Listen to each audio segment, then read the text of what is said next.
Welcome, welcome, welcome. Welcome, welcome. No.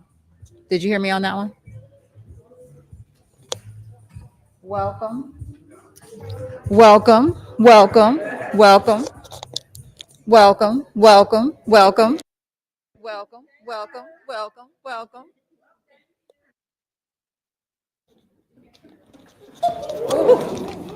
You're trying to kill yourself. Hold on, your battery. Welcome. Ah. So I had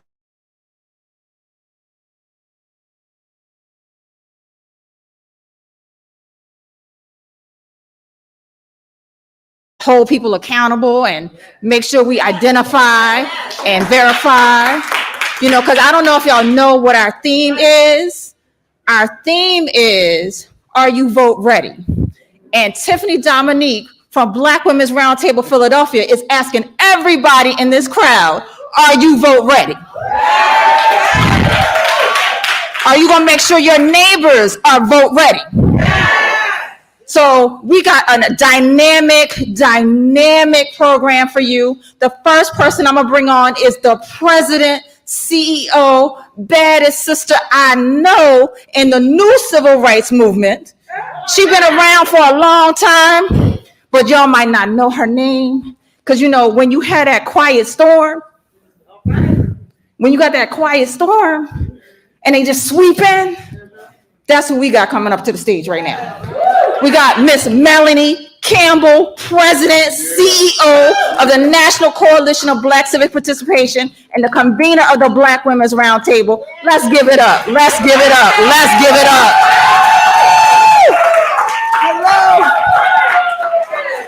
Hello, Philadelphia! And the city of brotherly, love and sisterly affection. Yes, that's it.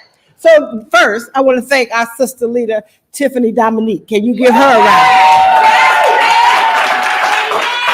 I want to thank her advisor, Donna Frisbee Greenwood. We go way, way back. Both of us, all three of us actually. And our brother Woody with a yellow cap in the house somewhere.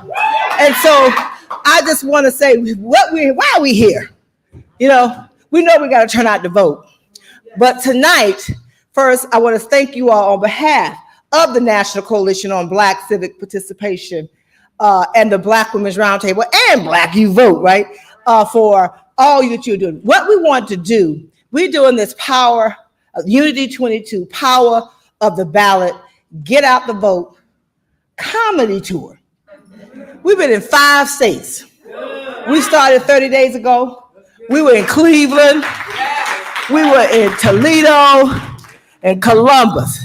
Then we went on down south. We went on down to, where did we go? We went to Orlando, Florida for a night. We're going back because they were dealing with the storm. And then we moved to Georgia. Georgia on our minds, like Pennsylvania is on our minds. And we spent some time down in Georgia. Then we went on and hit ahead and went back north to the cold country of Kalamazoo, Michigan. And then we went to Pontiac and what was the other, Southfield and closed out in Detroit at the Motor City. And so now we're here with you all. And the idea was, there's been a lot of stress.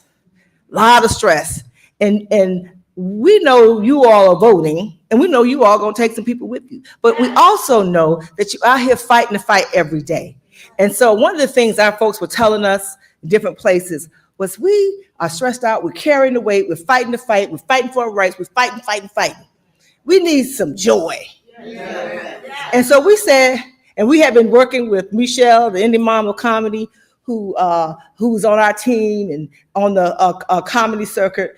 And we started trying to figure out what we could do. And this idea of a comedy tour came to mind. The Party with a Purpose is what we wanted to do. So we're here tonight just for you all to pause and have a good time.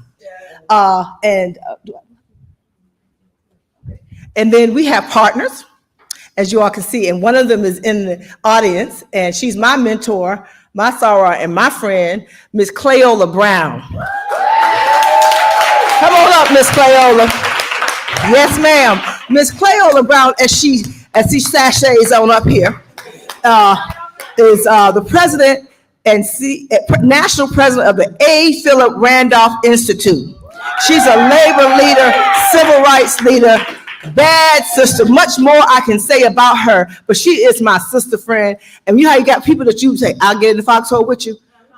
And don't let that smile fool you. She will cut you. Don't get it confused. So, but you won't even feel bad. You won't feel bad. And so I know we're live, and so I want to give a shout out, and Cleola, come on up with Roland Martin Unfiltered. Thank you for being our media partner and bringing this out into the audience out there. So Cleola, let us know, what is the power of the ballot all about? Anything else you want to tell us? Well, if there's a question in your mind, something's wrong with your mind. Because the news has been doing it left and right, and they think they're slick, and I say they because they don't think like we think. I was just sitting with my sister right here, and we were talking a little bit about how is it that when you have grown folk conversation back in the day, the elders would just have to look at you, right? They didn't have to say a word. They just, and right away that something is wrong and you need to hush up. There is no hushing up of what's going on now. We've got to fight back. And we've got to show up and show out in order to get that dialogue stopped. Because for some reason, folks are believing some of the okie doke that's being talked about, and that's crazy. But the ballot is clear this time. When they try to make a decision about what you're going to do with your body, okay? When they start talking about what Social Security is going to mean, when you get to be my age, that becomes a precious fight. Yes. And that's one where you start greasing up, right?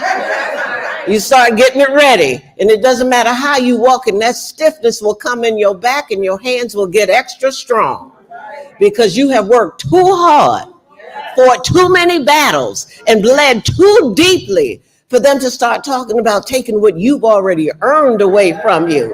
Something's wrong with that. And how can folks believe it? Well, that's just them old people talking. No, it's not. If you think about the number of children and spouses that are left who are receiving a Social Security benefit, you're talking about the structure of many of families that look like us. Because for some of us, that's all there is left. So that's on the ballot too. When you start talking about how it is that the rents and the mortgage payments and all the rest of it is going to impact us. Oh yeah, you talking to us. Because I've got a 48-year-old son, okay? And I'm looking at him every day. I don't want you coming back and bringing company with you, just call them chaps and all. No. You love your kids dearly, but no. And that's the impact of the economy that's on all of us. That makes a difference. Well, they're going to do what they're going to do. Yeah, if you sit on your behind and don't do nothing to change it. Our voice, our vote, our willingness to fight. And sometimes in the country we used to say, well, if you're going to pick a fight here, baby, you better pack a lunch because you're going to be a little while. And that's the attitude that's so important for us to understand and for us to do. And for y'all that got them people that live in your house with you to talk about they ain't gonna vote, put them out. Put them out. Because they're taking away what you have struggled so hard to work for and to earn. Now, that's what this ballot means to me. And a part of it is not being forgetful. And to be able to give a message to folks that they will hear and understand. Some folks are talking about things like intersectionality of this, and if we have something in our wheelhouse. And Miss Mary don't know what you're talking about when you're talking about intersectionality and wheelhouse and all that. Come on, y'all. You know how we are. And Miss Mary's the one with the juice in the community that can get people to get together and get their behinds down to the poll. We have to talk straight talk. And with all that they're doing, and I'm gonna hush up right now, Melanie, with all that they are doing to make it hard for folks to even go to the polling place, you ought to be mad already. Can't nobody give me a sandwich if I'm hungry and standing in that line? Don't mess with my food. Don't mess with the food. Can I get a drink of water? Baby, I done had 2, and I got 1 in my purse right over there. And I got some cookies too. But taking a look at the reality of what's happening and scaring people from doing the jobs that they normally did, our pride in our community was to be a poll watcher and walk around with a strut because I'm running this right here. And old folk, like you saw me coming up here with my little stick, baby, that stick get the patent if them folks that said they were coming don't get here right soon. They send somebody for you. They ain't calling on no cell phone or texting nobody. John, go over to Sally Joe's house and tell her, get her and all them children down here. And that's the clout of the nature of the community that we come from. And that's the way we have to communicate with folks. Now I'm gonna say something that's a little left of color, if that's all right with you, Melanie. And then I'm gonna walk over here, so if you get mad at me, you can't reach me to hit me. Now, I was in Las Vegas a few days ago. I guess it's been about a week and a half ago. I'm coming right on back. I had to get my little cheat sheet because I don't want to misquote nobody, all right? And I picked up the wrong one, too. Be patient with me. Oh, y'all got to give old people a chance to do it right. But while in Las Vegas, there were the 2 ladies of the evening that were riding around town with a sign on the top of their car, which said, 2 hookers, $50. A policeman seeing the sign stopped them and told them they'd either have to remove the sign or go to jail. Now, just at that time, another car passed with a sign saying, Jesus saves. One of the ladies asked the officer, how come you don't stop them? Well, that's a little different, the officer smiled as he was talking to them. Their sign pertains to religion. So the 2 ladies of the night frowned as they took their sign down and drove off. Well, the following day, the same police officer was in the area where he noticed that the same 2 ladies were driving around with not the same sign, but a larger sign. This time, figuring that he had an easy arrest that he could make, he began to catch up with them when he noticed the sign, which read a little differently. It said, 2 fallen angels seeking Peter, $50. You know what I'm saying? But that's messaging, folks. They understood that and continue to do just the same kind of messaging so that people understand what you're talking about. Intersectionality, my behind. Well, she's on the show. The show has begun. So we're going to bring a local talent to the stage. Celebrating sisterhood founder, Robin Shine Maddox. Come on up.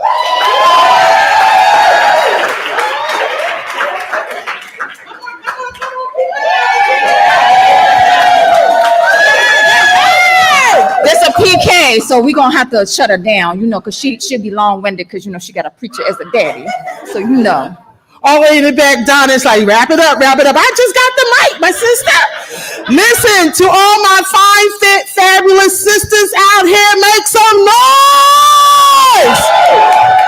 And to all of my fantastic, phenomenal, faithful brothers, make some noise. Woo! I am so excited and delighted to be in the house, in church, one more time. Can I get an amen? Listen. We are doing some great things in our communities, in our neighborhoods, in our churches, in our mosques, in our temples. Listen, let's not get discouraged. Let's not, start spreading lies and feel like we're defeated. No, we are victorious. We are winners. We do the work, and we expect the results from the work that we do. Listen, all I'm just here to say is, if you haven't, if you're watching and you have no clue what we're talking about, shame on you. Shame on you. But there is hope. Because there's people like Mel and Tiff and Donna, my seasoned sexy sister over here, and all of us here who are gathering who are not ashamed to lift up our voices, cry loud, and we spare not. We're tired of people believing lies as if it's true. We're going to stand on the truth. We know the truth. And we're going to be fearless as we take our souls to the polls. Now we're going to have one more person come up in between the comics. Two more people.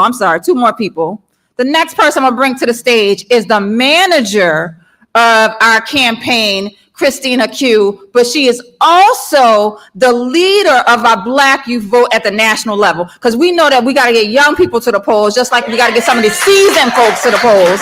So we're going to have Christina Q come on up now. Hey, Philly, how y'all doing? We're so glad to be in Philly. This is our sixth city, our fifth state on the Power of the Ballot tour. So we are so happy to be with you all. So thank y'all so much for coming out. And just wanted to say hello. We want to make sure our millennials are getting out to vote. We want to make sure our Gen Zs are getting out to vote. We want to make sure our Black men know that we need them and to get out to vote. We know Black women show up, right? And so we know y'all gonna all get out to vote. And so thank y'all so much for being here. And then I just wanted to also thank our sponsors. If Melody, you want me to do that? You got it. Okay. Just want to thank our sponsors and thank our local partners for all being a part of this tour. Because without all of you and all of your support, we could not make this tour possible. So thank you so much. And I will turn it over back to Tiffany. So now it's no way we can come into a union building and not have some union representation. Because I don't know if y'all know, but there is power in this room. There is power in this room. And we're going to bring some power to the stage right now. We're about to bring some power to the stage right now. I don't even know if he need an introduction. You know, people up in this room might actually know him. I don't know. Can we welcome the infamous Philly native trying to go to DC but act like he ain't from Philly? I don't know. You know, he acting like he wasn't rooting for Bryce Harper on Monday. He acting like he wasn't watching that Eagles game with Jalen Hurts. Okay, you was there. Okay. You know, that's the kind of MVP we bringing to the stage right here. You got it?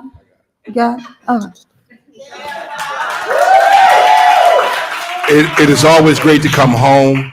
Apollos Baker. I am a board member for the National Coalition of Black Civic Participation. I'm also representing the Coalition of Black Trade Unionists.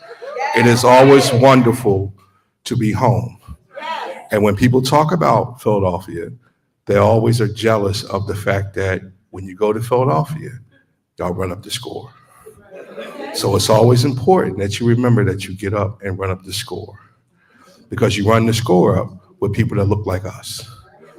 This town is built off people who look like us. It's important that we take us to the polls. It's important that we remember that on election day, it is our opportunity to either rehire or fire. So as you continue to go forward, keep the faith. I need to get a cheesesteak and D'Alessandro's before I go home. I also got to make sure I pick up some black cherry wish nut and some Herb sour cream chips. I got a list. You're right. I need an apple pie. You got it. But after I do all that, please make sure that we are connecting with our people back in our neighborhoods to remind them that our power and strength on election day is the opportunity to either hire or fire. Let's have some fun tonight. I'm looking forward to our comedians, and hopefully they'll continue to bring us some laughter. Thank you. So I'm going to let Melanie bring the next act to the stage. We're going to do it together. How about that? Okay. And hey, Alex Payee in the house. Black Male Initiative. Black You Vote. So good to see you. We got to hear from you. And this is, again, the Power of the Ballot comedy tour. Y'all ready for some comedy? I know y'all had some already. Cleola got her going, didn't she? And so I think, are y'all really ready? Okay, so I think what we're gonna do, we got a little transition period. Get the lights ready. We're gonna make this a comedy club. Y'all feel like this is a comedy club? Don't you feel this? Don't you feel the comedy club? I don't hear the comedy club music though. Where's the music? They ain't gonna get mad at me. Okay, lift it up, lift it up. Yes. So we're gonna bring on our sister, Michelle, the indie mom of comedy. Bad sister. She's not only on the comedy circuit getting it done, she's an organizer too. She's also helping us to produce and helped us create this idea. She is our cultural expression advisor for the National Coalition. So give it up for Michelle, the indie mom of comedy. Y'all keep it going for Melanie and Tiffany. Keep it going. So I got a little bit of housekeeping. So thank you, fake DJ. Turn the song off. Fake DJ, I appreciate y'all clap for the fake. She pulled that way out the craze, girl. Where you get that song from? I heard that since 79. Listen, first of all, who's excited to be out on a Thursday night here in Philadelphia? I'm gonna do a little bit of housekeeping. For anybody that is recording on your phone, this is being recorded live on Roland Martin Unfiltered. So we're gonna ask you to put your bootleg phone away and start trying to get. They should have came. Whoever you recording for, they should have came with you. So they missing the show. They can't record. So please don't let them know what's happening. I appreciate everybody in here that still has their mask on. Let me put my time on. I appreciate everybody who's still wearing their mask because I'm looking around this room and put my time on. And I know COVID is still around, right? And in my spirit, I feel like some of y'all don't have COVID. But you got something. You ever seen somebody that got something? You can't put your hand on it, but you can look at them and tell something ain't right. They ain't been diagnosed, but you know they got, you got that family member that be in the basement and the holidays coming, like put his plate by the door. Ain't nobody gonna talk back to me. Put his plate by the door because we might not know if he got COVID, but he got something. You understand? So I'm trying to get it right so that we can stay on task. I want to thank everybody who came up here and talked way too much because it's important what you're saying. Y'all did too much. Y'all did way too much, but it's important what you're saying. I want to thank you for taking us to church, sis, on a Thursday. She came up here like you know how the ushers come up there like, praise the Lord. You sit your ass down somewhere. We about to laugh. I feel in my spirit, some of y'all mad because I'm cute. I feel that in my spirit. It's okay, because everything you see, I meant to do this. You understand? So no black women try to act like, I just threw this. So ain't nobody throw nothing on. You know you meant to wear that, sis. Why you being phony? You laid it out on the bed. You backed up off of it like, I don't even know if they ready for this at the Labor's Training Center. I don't know. I want to thank the campaign manager for that beautiful, graceful ass fall that y'all should. Oh, we saw you. Girl, that was slick. I said, is it the pants? I got the same pants on. I marched up here. I ain't about to fall.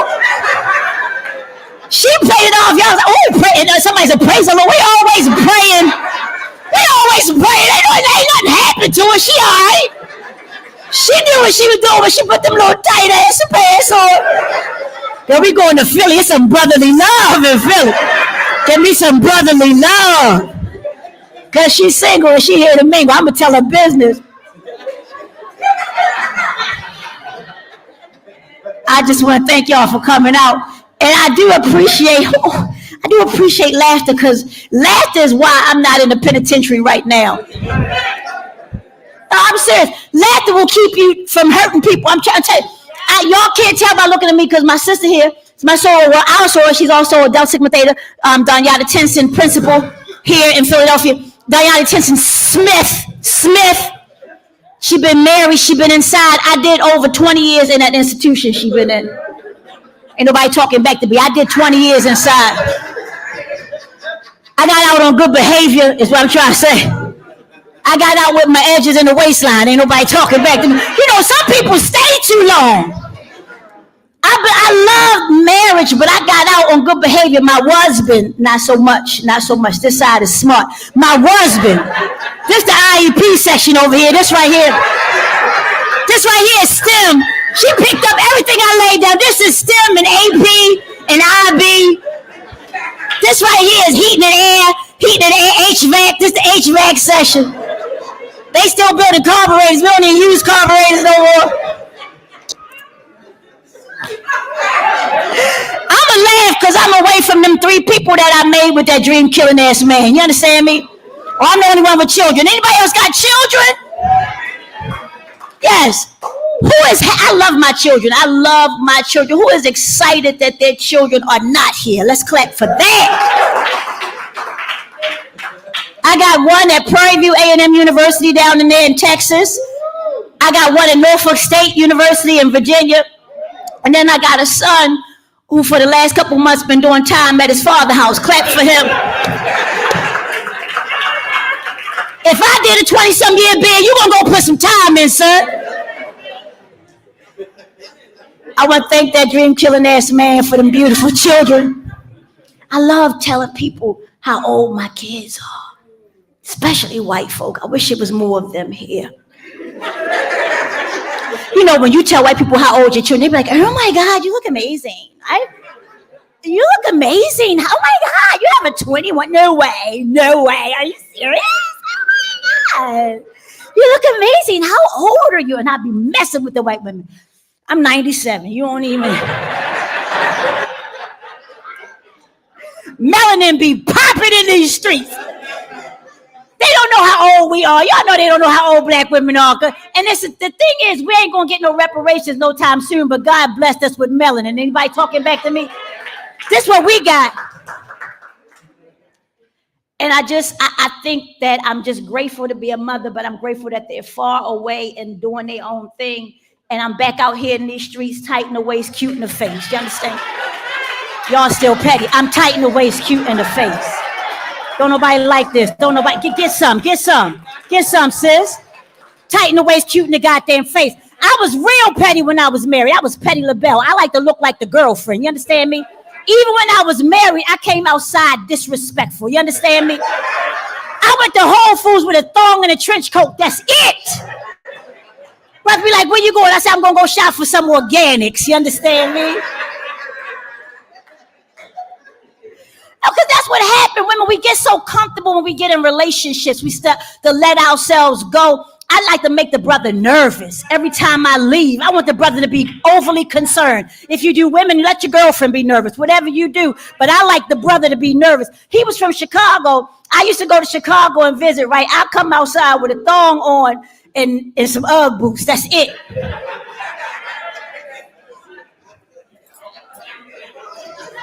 That's it. Because here's my premise. I will go outside in Chicago. If you've ever been to Chicago, it's cold. It's like the devil don't even show up. Like everybody should be saved. The devil don't show up in the wintertime. This side picking up. I said everybody should be saved. You got me, Deaconess. Thank you, Sora. It's going from special needs to special. I would come outside with a thong, some Ugg boots on. He'd be like, where you going? I said, I'm going outside. Tell that brother, don't get it confused. I'll catch a man before I catch a goddamn cold. You understand what I'm saying? Ain't nobody talking back to me. I'll catch a man before I catch a cold. 3 babies later, I'll catch a man before I catch a cold, kind sir. Kind sir.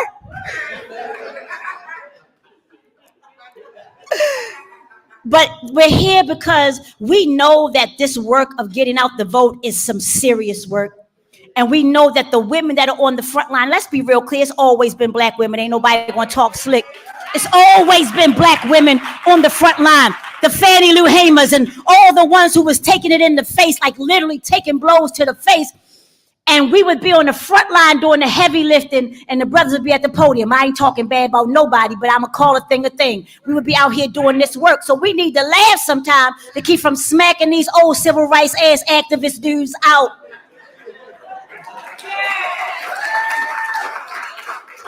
You know them ones that got 3 strands of hair left, be pulling over to ain't nobody. Used to be real slick in like 87. He had a full, well, we're going to talk about that later. But y'all got to know what's on the ballot. Y'all got to know what's really on the ballot. Y'all got some laws in Pennsylvania that are still ridiculous right now. I did some research. That's what I do, because prior to being a full-time stand-up comic, I was a student right here at Temple University. I was in grad school here. Me and my soror, we was working on our PhD at the same time. I said working on it. I said I ain't finished. I said I was working on the PhD. I did about 3 years. It's like spades. I did 3 in the possible. I was trying to make board. They don't know what I'm saying. They play spades. I went to a HBCU. We played spades. And I promise you some of these laws are ridiculous. I'm going to bring up your first comic. It's a law on the books right now. That's why you got to understand the ballot in Pennsylvania. There's a law that says it's illegal for y'all to catch fish with your bare hands. Who the hell is polar bear going down to the Schuylkill just sticking their hand? Why the hell is that a law in Pennsylvania? That's ridiculous. Well, that should be on the ballot. This is stupid. Get this off the ballot. It's another crazy ass law in Pennsylvania that says that it is illegal to let off a firearm at a wedding. Look it up. I did my research. First of all, when they said, is there anybody here who does not believe these two should be joined together? Somebody popped over like, I told them right up, punk ass, slick ass, kick ass. They were like, it's illegal. It's illegal. They did it in South Philly. It's illegal. They did it on Diamond Street. It's illegal. Stupid ass laws. Stupid ass. It's a law in Pennsylvania that says you can't. Is that you, Sora? Whoever it is, turn that phone on. Don't be acting like it ain't yours. I'm looking right at you, whoever it is. I can't stand black people. Y'all so disrespectful. It's a damn show. She got the phone on ring, like regular ring. Like that's the ring from your grandmother's house, the phone that was on the wall. That's that with the runner. You know how you had to run, you go to your grandma, you had to walk on the runner, and there was a phone on the wall. That's that ring. Pick the phone up. That's Niecy. That's Niecy calling grandma. Pick the phone up.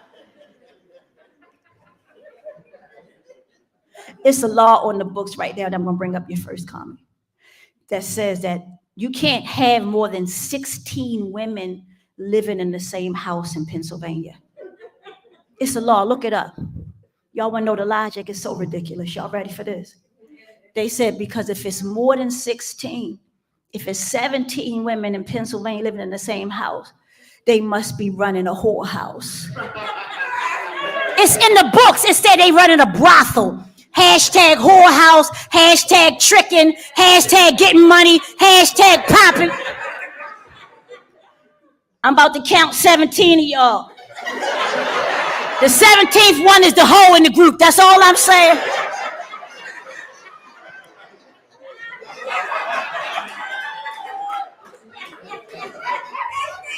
That's you. That's you. She the Rahab. Come around the back. Come around the back. You should have laughed. That was from scripture. I said Rahab.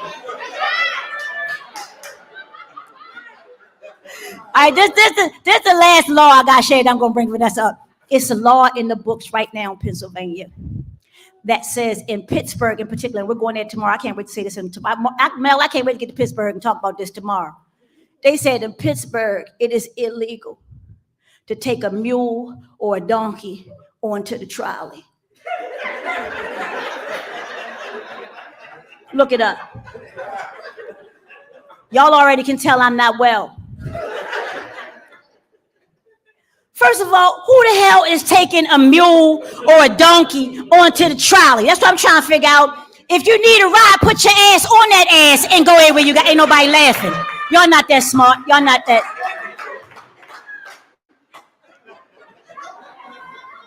Pennsylvania, get yourself together, Pennsylvania. This is the last law. This one was so ridiculous, right? Because I used to live in South Philly. At first, I used to live off of 20th and Fairmount. Then I lived right on South Street on 20th and South. And I think this is so ridiculous. It says in the law books in Pennsylvania, it says that it is illegal for a displaced person. And this is what I love. I'm like here. I'm with you, Sorrel Cleola. You know, displaced is a nice word. For ain't got no goddamn home, right? It's a better word. It's illegal for displaced people to sleep outside on top of a refrigerator. It's a Pennsylvania law, y'all. I ain't even making this up.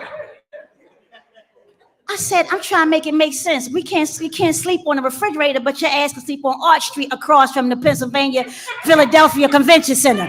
You could sit on Arch Street and go to sleep, but if we put a refrigerator out there, you're going to jail. If you sit on that refrigerator, we taking your goof ass to jail. Get off that refrigerator in front of Reading Terminal. Get your ass off that refrigerator.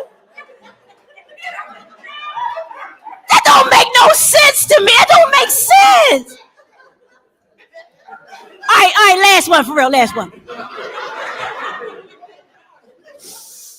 Is in Philadelphia, if you have a home or if you live somewhere, your bedroom has to always be 200 feet from the bathroom. Look it up. Y'all pissy ass Philadelphians can't make it to the toilet. What the hell? You gotta have 200 feet. Or you can get, you gotta get in the toilet. I know that was too graphic, but that's just how ridiculous the laws are here. So I just want us to get to a place where we're more educated about the ballot, because everybody's focused on the presidential elections. The president is already in the office. The vice president is there. What's happening in Philadelphia? What's happening in the state of Pennsylvania? That's what matters. So we're talking about the power of the ballot, and we're ready to kick this thing off now. For all of you all who are deep and saved and ain't never laughed, I need you to exit stage right even. Ain't nobody got time to be sitting here censoring the giftedness of these comedians. I want y'all to loosen up. I know some of y'all been saved from the womb. Came out, hallelujah. That ain't my testimony. I'm saved by grace. I'm the disciple that cuss. You understand? Peter. Don't nobody go to Wednesday night Bible study at Sharon Baptist. Listen. Peter will cuss you smooth out and cut you. So if y'all got a problem with anything that's about to be shared in humor and jest to entertain you, march your happy Holy Spirit ass out the door and have a little talk with Jesus. Tell him all about your trouble.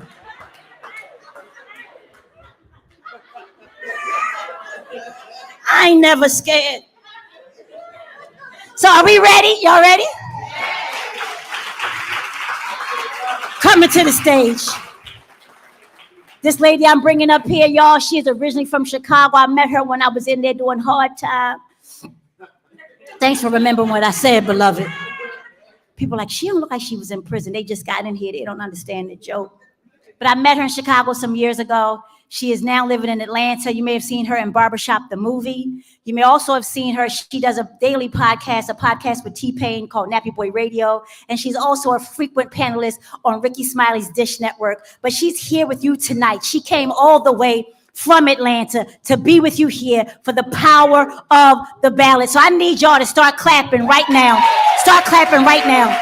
Give it up for my girl, Vanessa Fraction! Keep clapping, keep clapping, keep clapping. Keep clapping, keep clapping, keep clapping. Hey, hey. Y'all keep it going, keep it going, keep it going. Hey, hey. Woo. Hey, y'all give it up for Michelle. Give it up for Michelle. Give it up for Michelle. Hey, hey, hey. Oh, you cut that off. You cut that off. He was ready. What? You cut that off. Yeah. Well, no. That is my part. Because I like what I see when I'm looking at me and I'm walking past the mirror. I do. I'm feeling good. I'm in a great part of my life and a comfortable part of my life. So amen to that. Yes. You can tell I'm in a comfortable part of my life because, you know, you start wearing clothes that look a little bit more like pajamas. You know what I mean? Y'all not really sure what this is. Y'all like, but she doing it, you know. It's from the Whoopi Goldberg collection, you know. I'm comfortable, you know.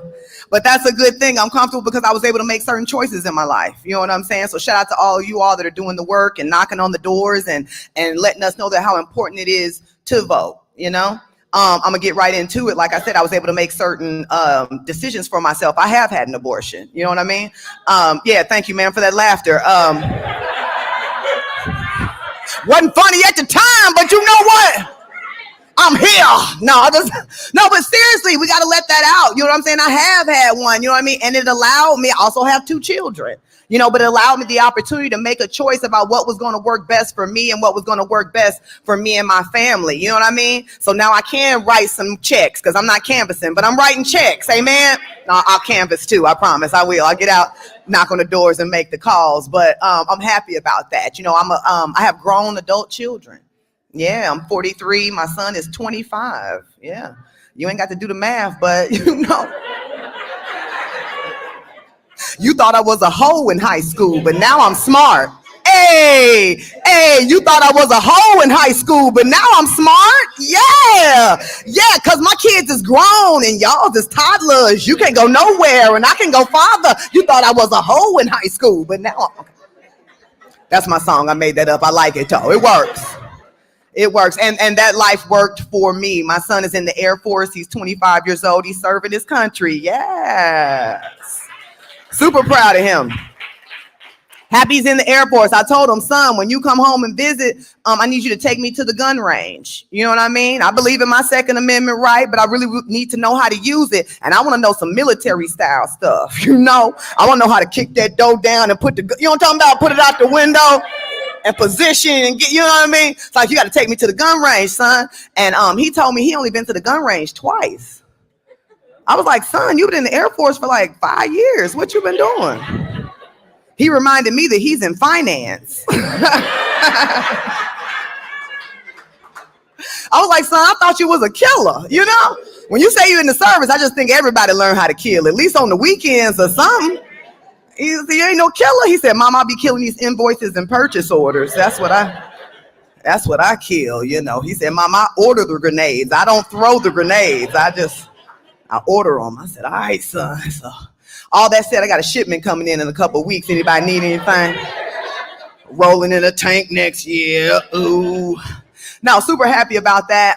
It wasn't easy raising him. I was in a co-parenting or supposed co-parenting situation. You know, his father and I were not married, and we had always agreed that if I wasn't married by a certain point in time, that he would go and live with his father because we felt that was best for our son. But what we didn't agree upon, and where I feel like we had a misunderstanding, is when he went to go live with his father put me on child support. Oh my. I know we might have some sensitive ears in here, but I'm gonna say it real quick how I felt. I was like, what kind of bitch ass shit is this? I was taken aback. I just had the son. Why do I have to, you know what I mean?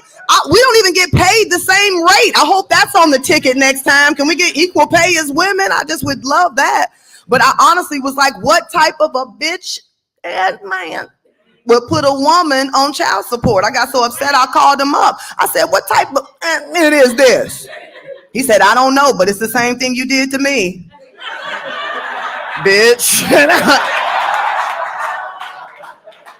And I'm gonna be honest with y'all, I don't like that joke. I really don't. I don't like the joke, but I do tell that joke because it's my truth. And you have to get comfortable with your truth. And the truth is, I didn't mind paying money. We all know it takes money to raise a child.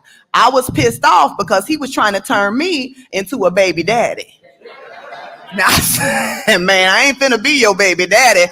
I'm the mama, I'm the nurturer, you know what I mean? But he kept doing baby mama stuff coming out of the role that I thought he should have, and I had to take on the other one. Because honestly, I thought it was gonna be like Boys in the Hood. Y'all remember Boys in the Hood? Y'all remember when Angela went and dropped Trey off the Lawrence Fishburne? Y'all remember that? Trey got out the car, Angela rolled that window down and looked at him and said, son, I think this gonna be a good thing for you. She rolled that window up and let Lawrence Fishburne take care of the rest because it was his turn. You know what I mean? He got that car, taught him how to cut hair, how to wear a condom, how to be safe in the streets. His best friend Ricky died. Angela was not at the funeral. You know what I mean? She said, I'm just joking. She might have been at the funeral, but the point is that it was his, you know what I mean? It's time to take it over. I thought I had a Lawrence Fishburne. I'm gonna be honest with y'all. I had a Tyrese. It was more like Baby Boy. We was arguing. We couldn't get it together, I tell you.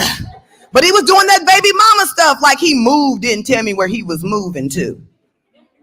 That's what baby mamas do. So I didn't know, what do you do? I had to call some of my homeboys and figure it out. You know what I mean? Like I paid for a plane ticket for my son to come see me during the holidays. He wouldn't put him on the plane. That's what baby mamas do. So what can I do? I get upset. I got to drive 7-8 hours down to where he at. By the time I get there, I'm hot, I'm frustrated, and I actually didn't even know what to do. But I had seen this in a movie, and it worked in the movie. So I just went for it. So I'm outside his apartment like, hey, you better bring my son out here, homie. Hey, man, this is crazy. I just want to see my seed. I'm out there holding my stuff. I didn't even know I had no stuff. It grew on the way to Florida. I'm just out there. You showing out in front of the neighbors. Bring my son out here. This is crazy. He brought him out, too. It got ridiculous.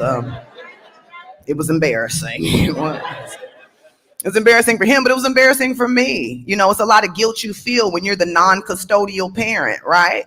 Because when we were growing up, it was no agreement. If a woman didn't have her children, you automatically believe some things about her, right? Yep, your mom and your aunties was looking at her from down the street like, They done came and got that woman cheering. You knew the state came and got him. It wasn't nothing cute, And you was like, that heifer probably drink and do drugs. And I do drink and do drugs, but gotta be honest now.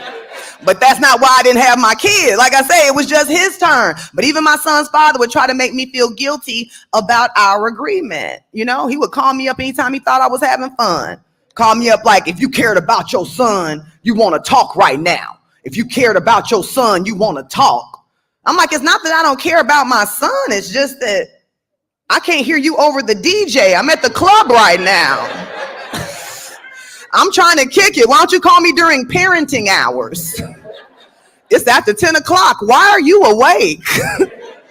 Don't I pay you to be responsible? Take your ass to bed. Shit. You can't do what I do. You got kids. Now that is my favorite part of the joke. We all got a role to play, man. No. I'm super happy. I talk mess, but you can't pay money to know that your child is in a safe place and hopefully that they're speaking well of you too. You know what I mean, or whatever. So I'll end it with that. I got married recently. Boom. Yeah. Got me off them streets, baby. I thought I was finna spoil out there. I was expiring. I could smell it. It was getting rough. Got me just in time. And I married somebody I'm not ashamed to say I like my husband. I like my husband. You know what I mean? And I say that because I wasn't above getting married for circumstance. Oh, baby, I was. Let me tell you something. I grew up humble. I don't like to say poor, but it was below the poverty line, Some things went right in the household, And you don't necessarily know that. You always think to yourself, well, everybody got to fill up a bucket to flush the toilet. You know what I mean? Everybody use kerosene for the heater when it get cold. Everybody do that. Everybody gas go off every now and again. Everybody lights go out and got to use candles every now. You don't necessarily, know your status. You just know you got love in the house, right? And that's how, we were or whatever. But when I found out that I don't want to go back. You know what I mean? And it's not in a bad way. Again, I started noticing that we lived a little bit differently when we started going to school. And we would have the field trip. Now, the field trip, everybody loved the field trip. And I would notice how everybody in the class was super excited about the field trip. Everybody but me. I'm nervous. Because I know if I get this field trip paper and I look down and it costs any money, chances are that I'm not going. Exactly. You know what I mean? And that can be traumatic for a kid when everybody else is going somewhere and you want to go on the field trip. You want to extend your learning, expand your learning. You don't care if it's a museum. You don't care if it's the zoo. You don't care if it's the sanitation department. I will watch you turn doo-doo into clean water. I I just want to explore. I want to get out of here and be like everybody else, right? So the paper I got, I looked down on the field trip paper. It's $13. A tear came down my eye because I was like, I might as well burn this paper. I can't take it to my parents. My parents got 6 kids. And if I got a field trip paper, that means all 6 of us got a field trip paper. And I'm going to tell you something. My parents didn't have 6 $13. They might have had 2 $13, but they did not have 6 $13. And you know, sometimes black parents round up. My mama get an attitude like, I don't have $100. I'm like, Mama, it's $78. It's going to be $100 you're going to want to eat. So now I done got her upset before she got to go to work. You know what I mean? She frustrated. I'm upset because when I go to school, I can't go on the trip. So where do I go? ISS, in-school suspension. So now I'm being punished for being poor. And I'm going to tell you something, it stuck with me. And I feel like even to this day, I got some type of PTSD, some type of poverty, traumatic stress disorders of some sort. I'm serious. When I feel poverty creeping up on me, it just, I like, you know, I really feel like that. And so as a kid, I told myself, I'm not missing no more field trips. When I got grown, that leads me to my husband. As an adult, I'm not missing any more field trips. And some of us are still missing the field trip. When's the last time you've been to the museum? Something nice. Lord have mercy, getting on a plane or something like that. And you know why you haven't been? Because your partner ain't got the $13. You sitting in ISS with this, watching the world go by. You hear me? I ain't missing no more field trips. So I didn't mind the fact that my husband, you know, is well-to-do. And he also is patient, very patient with me. Because like I said, I do feel like I go through a little of that poverty, traumatic disorder. It popped out in the Panda Express. Oh my goodness. That's when I knew I was going through, because I acted a fool in the Panda Express recently. Y'all know what Panda Express is? The restaurant chain where you go in, get your little rice, a little noodle, you know what I'm saying, or whatever, and then you pay for however many meats, and that's your plate or whatever. Now, every time me and my husband go into the Panda Express, we always get this server. I'm not going to say we affectionately call her this, but it's this server we call Little Scoops. Because every time we in the Panda Express, this heifer want to little scoop the food into my tray. You ever have that where it's like, you ain't even filling the spoon up? Get this into my tray. I'm paying $17.95. You ain't Miss Panda. Put the shrimp in my tray. Because now I'm petty because you got to go, can I have another shrimp? You know what I'm saying? Now you look foolish in front of everybody. Can I have another shrimp? Put it in the tray.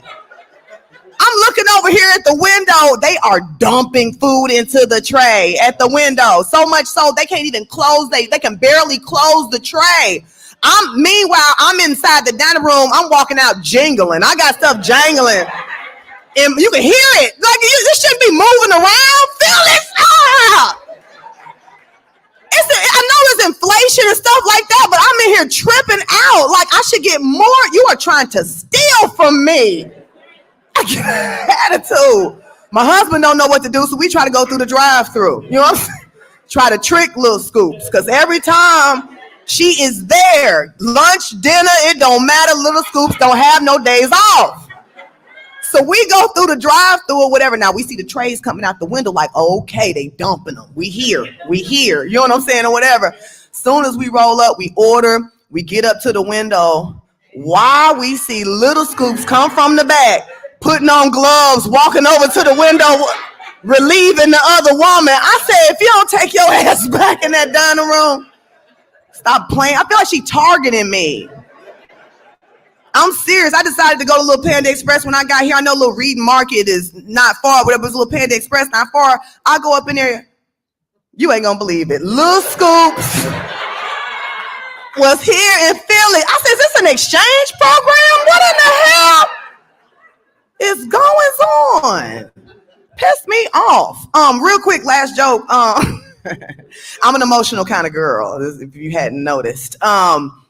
My friends, one time I was going through some stuff, tried to make me feel better, and took me to an unusual place to make me feel better. They took me to the strip club. Y'all ever been in? You want to talk about it? Y'all want to talk about it? All right. I'll tell y'all about my experience. I did not think I was going to have a good time because, first of all, I'm judgmental. And I was all like, I don't like strippers, you know, called them all kind of names, boop, bop, da bip, right? I had to think about it, though. What do I do for a living? I'm a comedian. I make people feel good for a living. That's what I do for a living when you break it down, right? When you break it down, what do strippers do for a living? Make people feel good for a living. They use their body. I use my mouth. I use my words.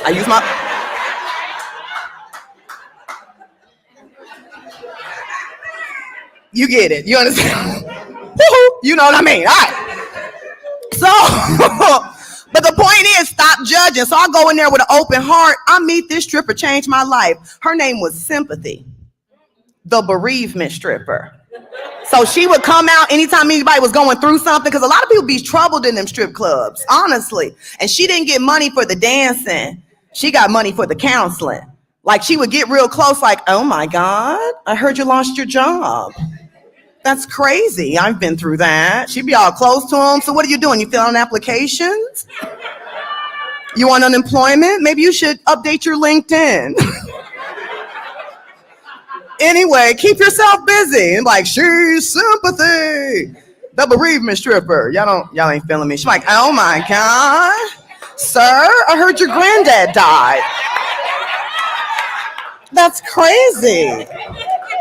I've been through that. So what, did they bury him? Did they cremate him? Are you in the will? Are you going to have to pay any type of taxes on that? Inheritance tax or anything? Maybe you should think anyway. Keep yourself busy. Like, she's Sympathy, the bereavement stripper. I know some of y'all ain't sure. Oh my God. Ma'am, I heard you had an abortion. Aw, that's crazy. I've been through that. So were you able to stay home, or did you have to get flued out, you know? It's the thing now, getting flued out. Really can't make your own decisions for your own body these days, you know? No? Well, you're going to stay up, go to sleep, do you know? Anyway, I hope you get it. Keep yourself busy. She's Sympathy. Okay, oh my God, sir. I heard you hadn't gone to early voting yet. That's crazy. I've been through that. Gonna try to wait till the last minute. You probably should go before the 4th, that way, you know what I mean? It won't be so crowded, you won't be so cranky. You can vote for who you want to, huh? What? You're not registered to vote? That's crazy. I've never been through that. Get yourself together, sir. She's Sympathy. Oh my God, ma'am, I heard you were a pastor and didn't want any of this. Crazy. I've been through that. Heard you're trying to get people motivated about voting, but it gets a little nuts. Anyway, keep yourself busy. Man, thank y'all for that. She really was.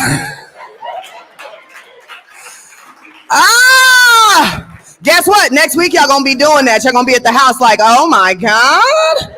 I think we're out of toothpaste. Her last slogan, keep yourself busy, is super important. Do keep yourself busy being positive. Keep yourself busy motivating other people to do the right thing. Keep yourself busy getting yourself out there to vote, and keep yourself busy making change in the world. Thank you guys so much. My name is Vanessa Fraction. Peace. Y'all keep it going for Vanessa. Keep it going.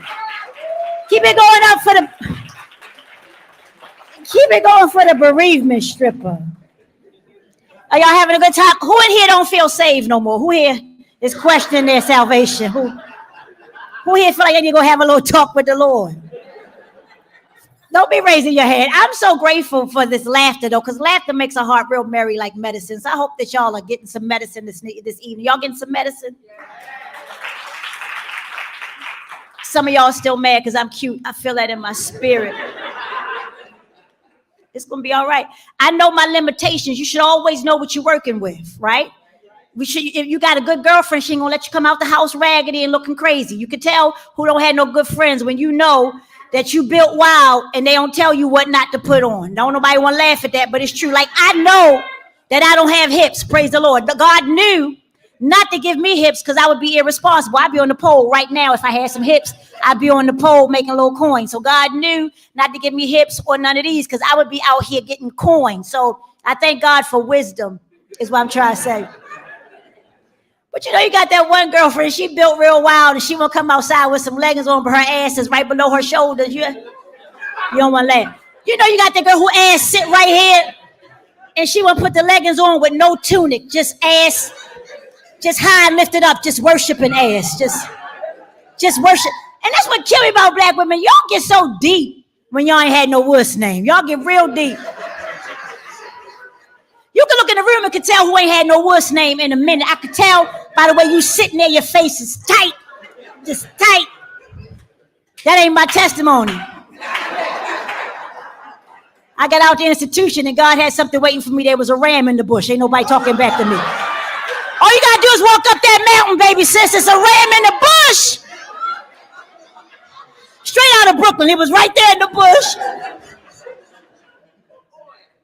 Don't nobody want to play fair. You come on, baby sis. Y'all get so deep there as long as I got Jesus. I got Jesus, but I like that wuss name. You understand me? I'm institutionalized. I did 20 years in marriage. I'm used to getting 3 hot meals, some wuss name, and you know, I'm just used to it. I know I'm going back inside. I'm a recidivist. I don't know recidivism mean when you go back and. Now I got a husband in the queue. He waiting for me in Jesus' name. I'm not built to be out here in these streets. I'm not. Y'all get so deep long as I got Jesus. Can't stand when y'all get deep like that. You know who ain't had no what's name in church because they just be sitting there as soon as it get good.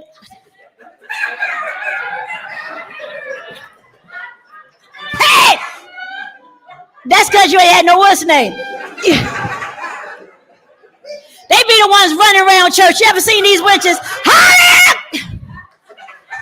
Just running around trying to get that energy out because they ain't getting that energy in. Is anybody talking back to me in this place?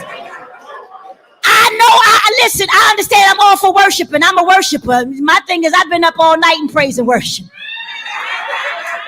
I've been on my knees giving him glory. You don't know like I know what he's done for me. You understand? See, look, y'all over here praying and judging. I can't stand this whole section right here.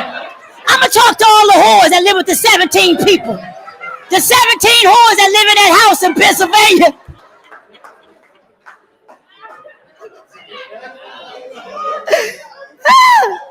If you really knew God, you would understand God has a great sense of humor. You would understand how to pray because y'all be like, Lord, bless me with a man. That's wrong. That's wrong. That's not how the scripture works. The scripture says, he that findeth a wife findeth a good thing. Oh, she recited that. She was judging when I was talking about getting some worse name. But as soon as good thing, hallelujah, a good thing. But when I was down on bended knee, I couldn't get no help in this place. I couldn't get no worshipers in this place.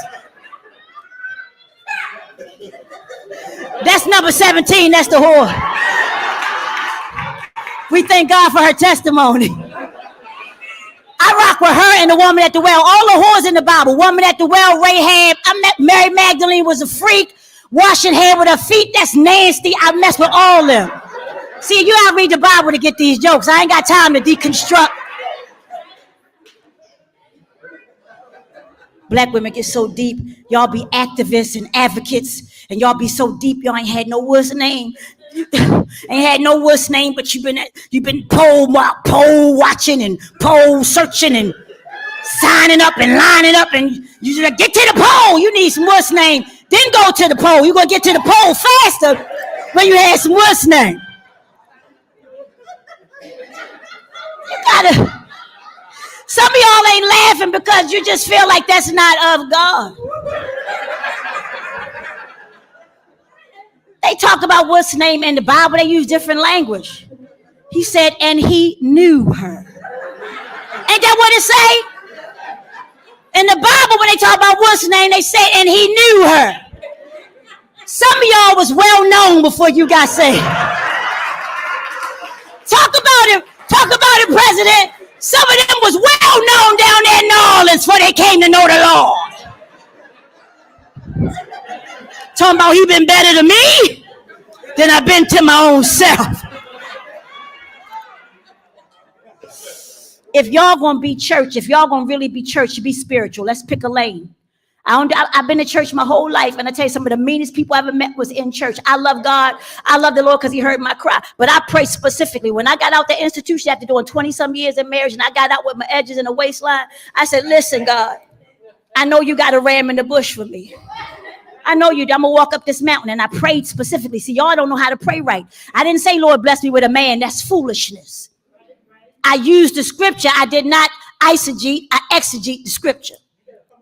You better come on with me. I said, Lord, you said that if I ask for anything in your name, this is your word. You said you would give it to me. Good measure. That's what you said.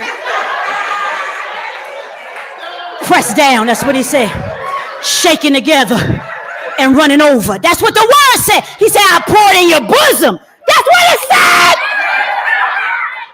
In my bosom, Lord. He said, I'll pour you out a blessing so big, you won't have room enough to receive it. See, some of y'all too deep, y'all not going to laugh. Because you're getting souls to the polls. Power of the ballot. We have to laugh to keep from crying in these times that we're in.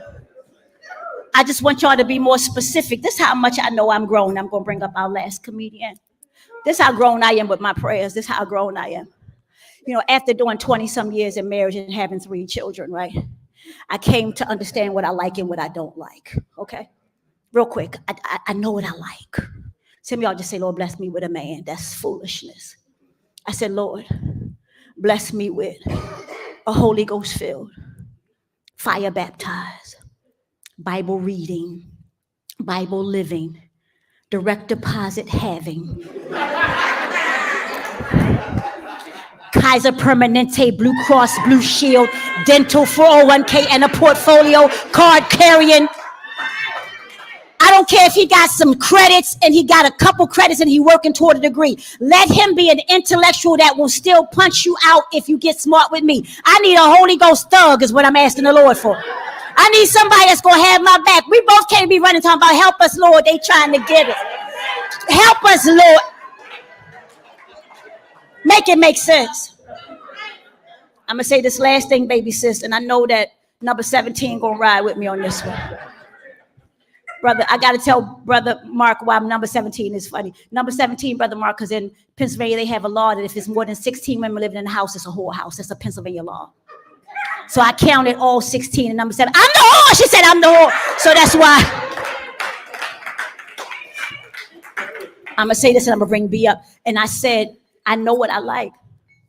I need, I just need you to just come real close. I'm going to tell you.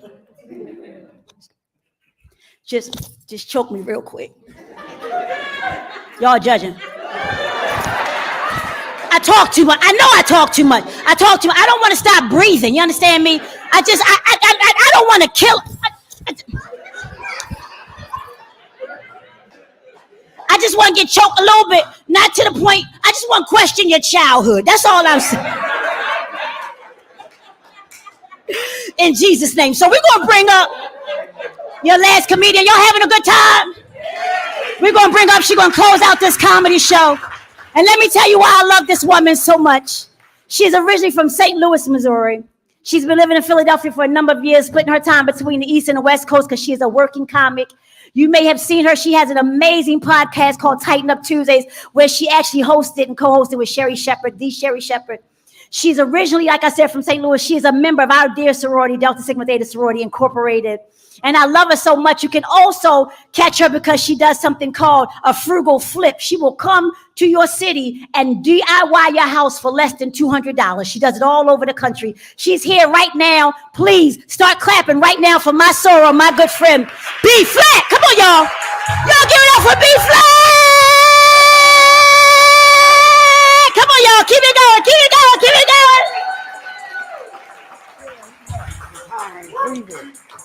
Thank you, Bill. Thank you, DJ in the booth. That was supposed to be last. You can turn it off because I'm going to need it at the end.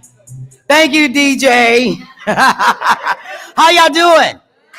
Okay, I'm home. We've been out like 5 cities now. Y'all know I'm from Philly, living in Philly. Might as well say I'm from here. Shit, I've been here since 92. That's a long time, ain't it? Thank you, but I'm still country. I still say finna. Ha! And I still say why come, because I'm country. That's the St. Louis in me. But yes, I'm just happy to be here. This, get out and vote. It's not new to me. I'm true to this. I've been doing this. It's funny. I was telling some of the girls earlier on the tour that I did. I was the person that actually count the money that pay the people that hit the streets down at, I think it's local 313 or 331. I think it's right there at Ridge and Girard. It's not far from here. If anybody know where that local is? Yeah, that's where they had us set up. They had me, I thought I was rich. They had me walk in there. I ain't even got started yet, but I'm just letting y'all know I see how y'all get down. And I see how y'all get paid.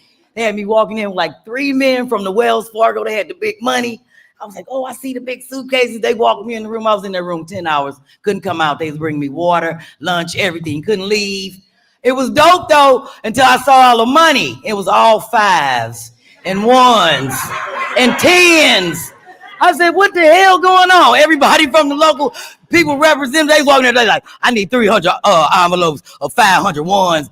I said, what the hell is going on? Y'all ain't got no $50, no $100 bills. They talking about, these people from the neighborhood, half of them be coming from these rehabs and from the drug places. We can't pay them with no $50 and no $20 bill because ain't nobody gonna take it from them in the neighborhood. I said, damn. I couldn't believe it. I did like 900 envelopes of $50. They was like, I need 5 5s up to 50 in that one. I was like, all these 5. So this don't make no damn sense. I was like, I can't even steal me a dollar bill. Even if I wanted to slip 1 bill in my pocket, I was like, at least it could be 100. I was like, all these ones. But I'm doing my part. That's one thing about me. I've always been active. I'm letting y'all know right now, I am the nosy neighbor. Anybody here, go on blink. You can blink. Thank you. Ain't no wrong with being a nosy neighbor. That means you're a good neighbor. You looking out for the neighborhood. You don't miss shit. Now, don't get me wrong. I'm nosy, but I ain't gonna be in your business. It's a difference. I call the police all the time. They talking about defund the police. Well, y'all got me messed up because I love the police. I always call the police, but they ain't never been to my house. I call the police on everybody else. Oh, yes, I will. When I see something don't look right.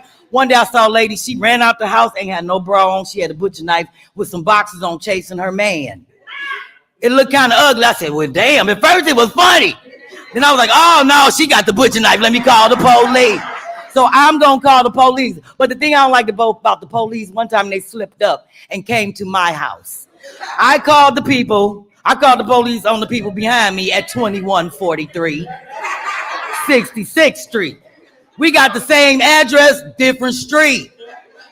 They come knocking on my door talking about, we got to cause a disturbance here at 2143. I said, no, not at this house. It's the one behind me. Then the damn Philly cop talking about, well, can we walk through so we can just come out the back and be in the... Hell no, y'all can't walk through. Because everybody gonna know I'm the one that called. What do it look like with the police coming out my back door? Coming out the alley, walking across the 66th Street. Hell no, I was like, y'all better get in y'all car and drive around. Damn block. But I was all in the window like this in the bathroom just looking. Because I'm not gonna miss nothing. I'm telling you, I helped the census lady. I was so upset. March 2020, I did the census. Went right online, printed out everything, put it in my little folder. I see her in the neighborhood. 6 months, she trying to get everybody information. She keeps slipping the stuff in our door. I'm mad. I'm throwing it away like she tripping. Obviously, they not keeping track of what the hell going on. One day, I catch her. She jumped. You know we Philly. We'll step right over somebody else's porch in a minute and be right.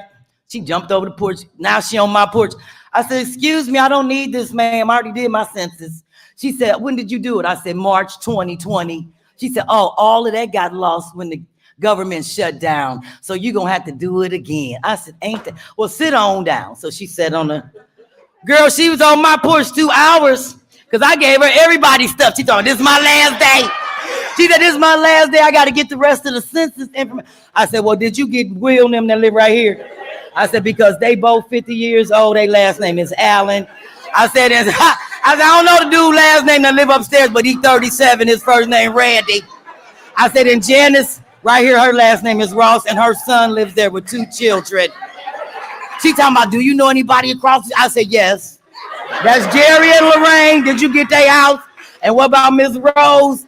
I said, you want something to drink? Girl, I went in the house, got her something to drink. We was on. I'm that kind of neighbor. I am going to look out.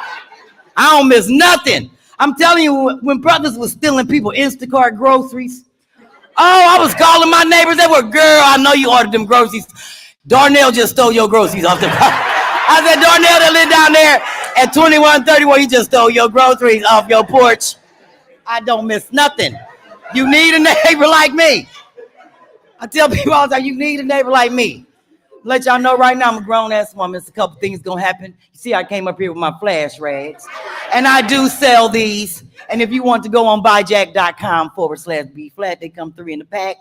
They say draped in the drip, swagged in the sweat, and 2 hits to the neck. Ha! Because all my friends be talking about, girl, what you taking for your high flash? You gonna take a hormone? What you taking? I said 2 hits to the neck. Just like my grandma. So I'm not doing no hormones, because see that hormone, they don't tell you that if you start a hormone going through menopause, that you got to take it throughout your whole menopause. They wean you off it. So my doctor tells me, if you start, you're going to get a little mustache. I said, I already got that. He's talking about, you might get a little hair on your chest, get a deeper voice. I said, I already got that. How you think I met my husband? Y'all laughing? 13 years ago, my husband walked straight up to me way back at the theater. He walked straight up to the front talking about, B-Flat, I love your voice. So raspy, it's nice and sexy. I like your little mustache. I said, hell, it sounds like you like a man. I didn't know you can see my mustache way back there. And if you like my mustache way back there, we got married that night. I had my $80. Said, here we come, City Hall. I found somebody that loved me for me. And that's what I tell my girlfriends, you got to find somebody that just love you for you. Quit trying to run around trying to look like somebody else. Because all my girlfriends tell me, you can say that because you married and you still got your high school weight. I don't like that. Ain't no such thing as you still got your high. Don't nobody know my situation. I'm skinny because I only got 2 back teeth. When you got 2 back teeth, you get tired of chewing. I just give my husband my food. I said, I'm just going to smoke all my food up. Just gonna roll my salad because I'm tired of chewing. When you ain't got no back teeth, they tell you got to chew your food 32 times. That's when you got 32 teeth. What if you got 2 missing back teeth? Now you got to chew eggs 90 times. Gets old after a while. That's how you keep your high school weight. I was like, don't be asking me about that. Love you the way you are. My girl, all of us, we over 50, way over 50. And I'll tell you, if you got somebody in your life that's loving you the way you are now, hold on to it. Don't be out here running around trying to find a new man. Because a new man might not like everything on your old ass body. You know these is razor bumps. Your old man know these razor bumps. A new man might see that, be like, oh, you got that pox, got that monkey pox. You don't want everybody to see your monkey pox. Your old man. Girlfriend, you know what I'm talking about. Your old man used to get that safety pin and a little lighter, help you get the ingrown hairs out. You be like, don't move, girl, don't move. I don't want to stick you. You need that in your life. You need somebody to love you for that. And I'm getting too old for my friends. Be talking about, girl, you ain't got no kids, just you gonna have some kids. Y'all need to adopt some kids. I ain't got no kids I know of, and I don't want none. No. My husband, we don't even let people stay with us. And our friends be mad because we got a nice big house on Stenton. I live right on Stenton. 9 rooms, 2 living rooms, 2 kitchens, 3 bathrooms, 2 offices, a yoga room, a gym, and 1 bedroom. And every time somebody spend a night, they be like, damn, y'all got all these rooms. Y'all ain't got no guest room. Guess what? Your ass can't stay here. You better get in that basement, let them silverfish crawl on your ass. When them silverfish get on you in the basement, you'll go stay at a hotel. We don't let grown people stay with us. You can change all the bedrooms. Yes, that's my yoga room. And This is our house. Don't worry about what we do up here. We like it like that. If I wanted to have some kids, I would have had them. Believe me, in 1991, I exercised my right. I feel sorry for these young girls nowadays. Roe versus Wade is dead. Pennsylvania, we still hold on. But I exercised my right in St. Louis. I wouldn't call home telling my daddy that I'm pregnant. All his little Wonder Bread money from the union he done saved up. Send me to school. Hell no. I was not calling my daddy. I said, if I got to roll down there, if I got to wade in the water, I'm going to get to where I got to go. I ain't called my daddy. I called 3 Negroes. I said, I need a ride. Who going to give me a ride? My first friend talking about I need a ride. Where? Don't you got a car? Your car broke down or something? I said, well, where I'm going, I can't drive myself. I need a ride. He talking about, oh, it sounds like you going to a clinic or something. You going to kill my baby? I said, how you know it's your baby? I called 2 other Negroes. I'm waiting on them to call me back. Whoever called me back first, y'all can argue about that in the car. I don't need no money. I just need a ride. How easy can you get off with just a ride? Back in the day, that was like $2.30 a gallon. I ain't asked you for no $300-400. I asked you for a $2.37 ride. Ain't nobody give me no ride. I had to drive myself. Got right in my little blue Renault, drove myself, handled my business. Walked right in. The lady said, ma'am, do you have some with you that can sign for you? I said, yes, ma'am. My twin sister's sitting in the car waiting for me. And she don't want to come in here because, you know, people be crying and stuff. This ain't like it's a hospital waiting room and you can just read a magazine. It's a lot of angst and sorrow going on here. She just going to wait in the car. I did what I had to do. Came right back out. Went up to the counter and the lady said, can you go get the person that's supposed to sign for you? I said, yeah, hold on. I'll be right back. I walked right out. I walked right back in. I said, excuse me, I'm here to pick myself up. I was sitting out in the car. Somebody said, I need to sign me out. The lady looking at me with a side eye. And I know right when I walked outside, I went and got in the car and sat on the passenger side. Y'all not calling the police on me for driving myself home. They looking out the blinds. I'm looking right at their ass. For 2 hours, we looking at each other. Mind your business. Got out, drove myself home. Because I'm a grown woman. I was grown at the time. I knew what I wanted to do. I didn't want no kids out of wedlock. I'm the only girl. 5 brothers. Ain't no kids out of wedlock. I wasn't going to be the one. No, not at all. And I feel like this. I want to start off right. If you marry me and we have some kids together, that's fine. Because if you leave me, you can take them. I ain't have them before your ass. I ain't going to have them after you.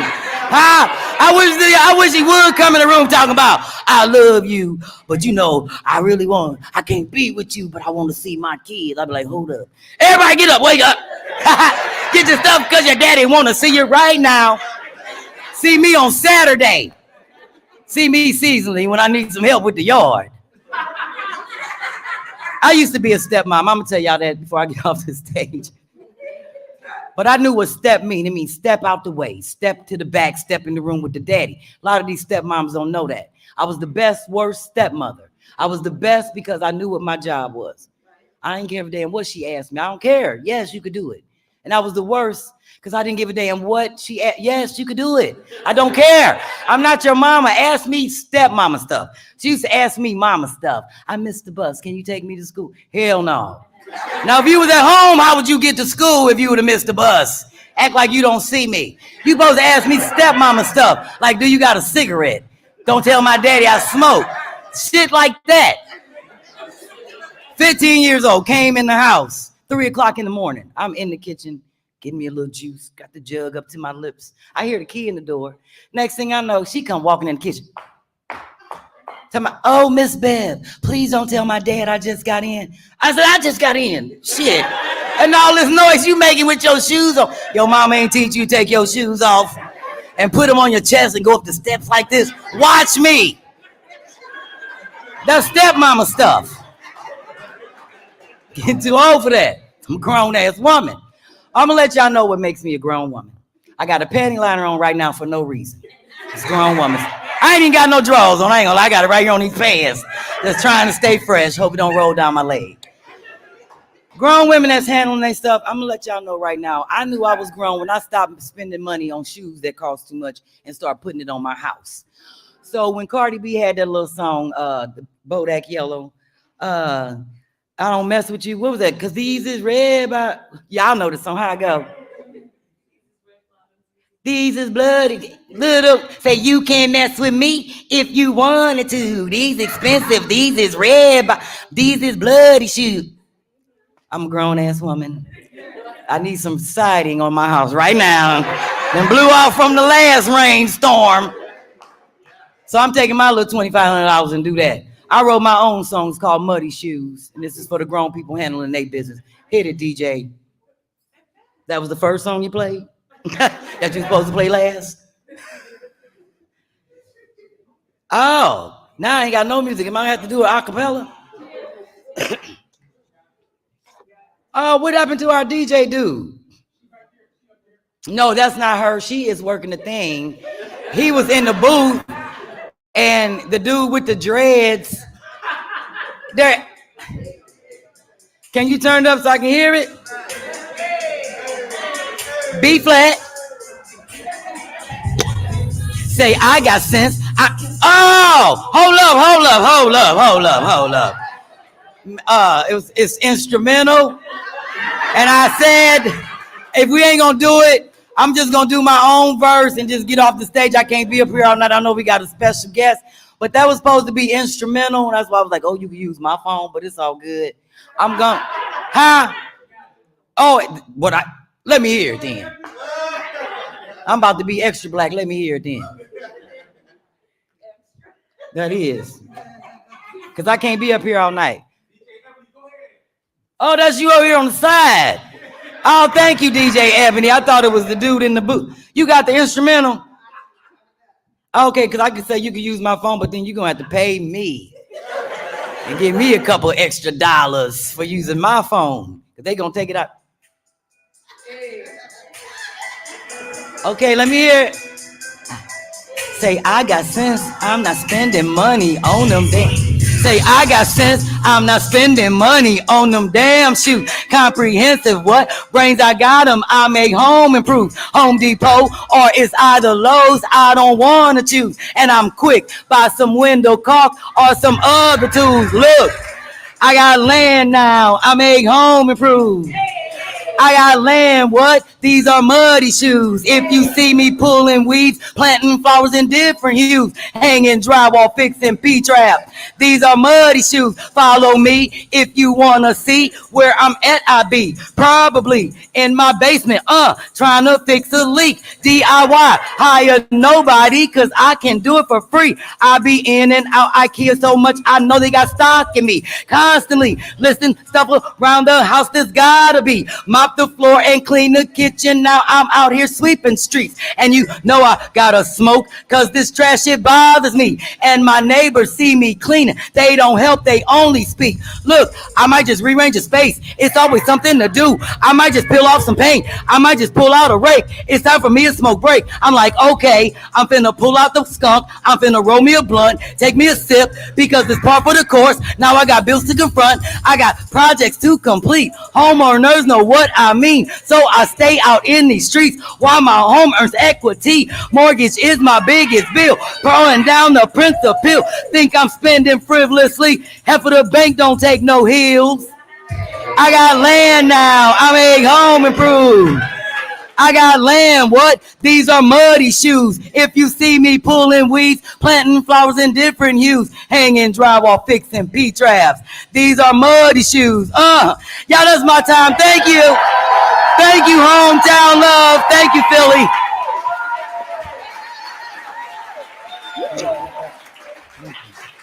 Y'all keep it going. Did y'all have a good time? Did y'all have a good time?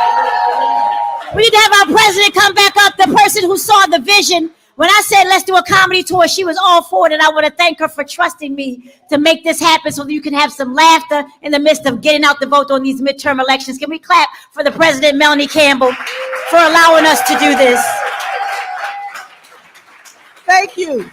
Can we bring our comedians back up? You're going to give them a round of applause. Tiffany.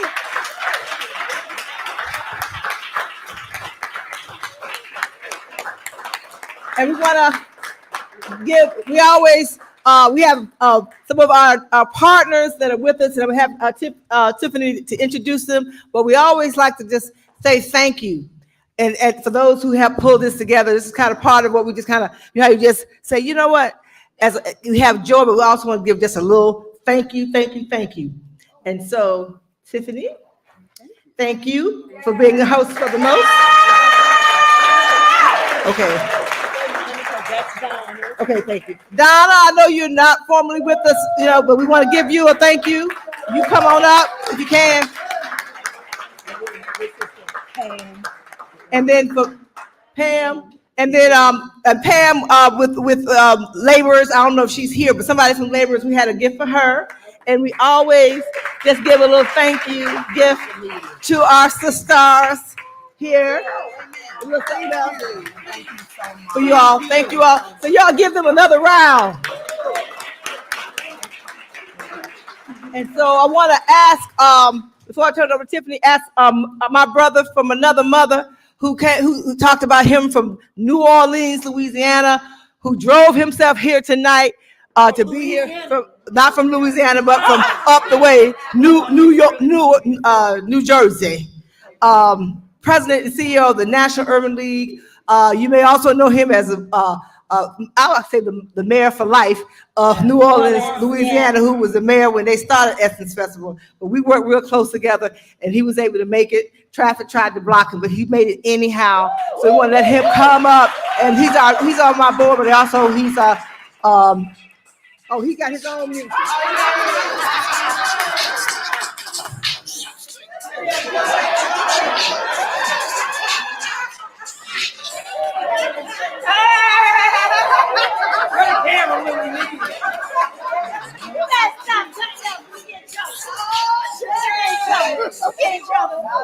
Hey, she do it with me. We do it together. Hey, I want to give all these incredibly talented sisters a really warm round of applause because, comedy, let me tell you, I'm old school. I still go back on YouTube and look at Richard Pryor and Mudbone, but here's what comedians and people who can tell stories do. It takes incredible talent because everyone who does comedy is an observer of human beings. Yes. And they can take things and make it funny, make us laugh at ourselves, but in doing it, they're teaching. In doing it, sometimes they're preaching.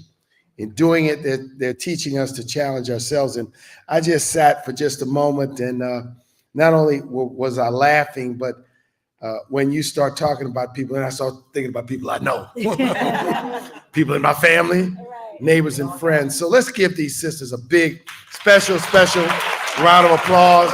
Love what you all do.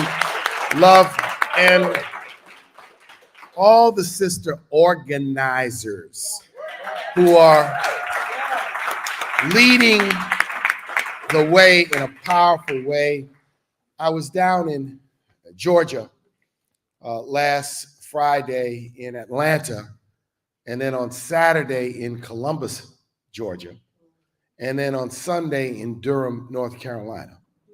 And what was powerful, and we did a number of things. We went to the neighborhood. We did some barbershop talkbacks. We had a roundtable with some religious leaders and pastors. What's powerful is the energy on the ground. People doing what they must do. They're not waiting for a candidate or a political party or someone to compel us. Voting is not just about voting for someone. We have to vote for ourselves. We have to cast that ballot because we have to send a message. No matter how hard you try to take our vote away, to suppress it, to marginalize it, to dilute it, to trick us, we're not going to let you do it. We're going to turn out and we're going to vote for ourselves.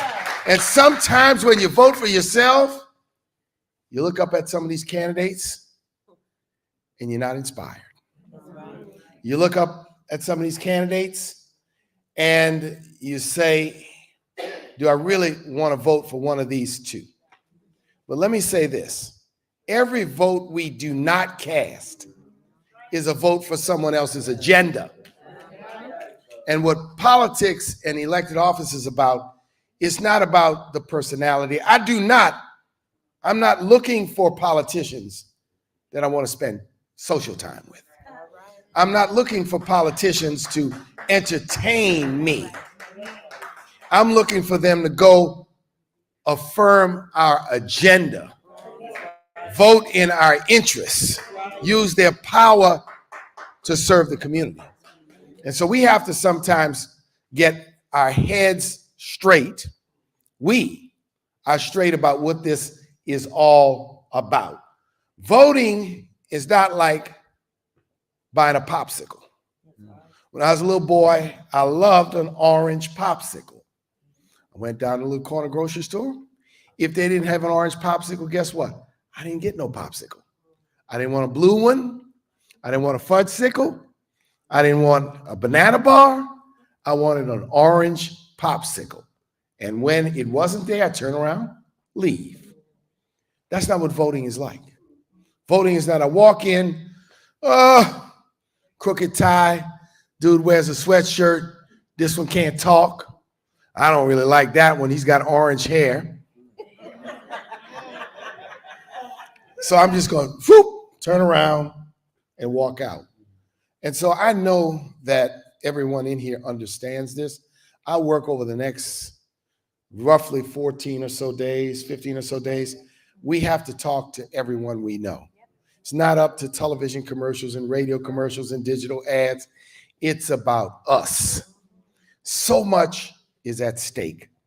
Let me tell you what's emerged and tell a story. On January 5th of 2021, there was a runoff race for the United States Senate in the state of Georgia.